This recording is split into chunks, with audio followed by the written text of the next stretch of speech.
Students and faculty at Sacramento State University mourning a popular student today after learning that she died of gunshot wounds suffered in a shooting outside of a nightclub near the school. Meanwhile, police are continuing to search for her killer.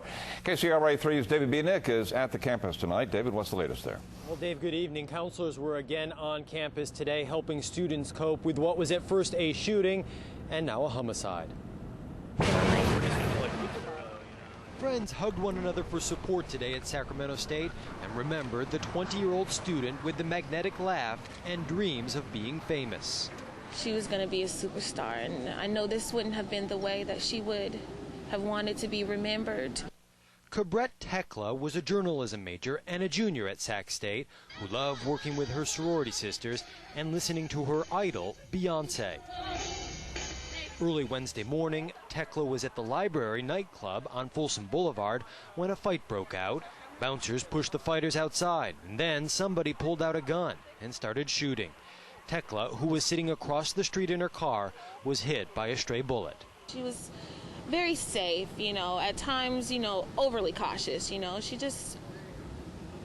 she would have, where she was where she would have been trying to get away. Yesterday, police pulled over this car with a hole in the back window and interviewed two men they now identify as persons of interest.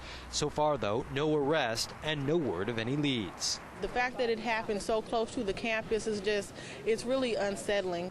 Sacramento police say over the past few years, they've been called to the library on average 6 times a month. But they say they don't really consider that an unusually high number for a nightclub like this. Tonight, flyers about the shooting are posted around campus, and friends are struggling to understand how an innocent victim was caught in the crossfire. It's just hard to just express in words. I mean, she was just a wonderful person.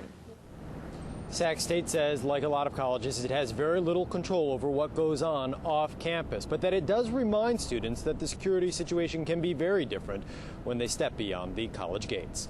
Live at Sac State, I'm David Nick. Dave, back to you. David, thanks. As for the shooter, police say they only have a sketchy description of the nightclub shooter and are urging anybody with any information to give them a call.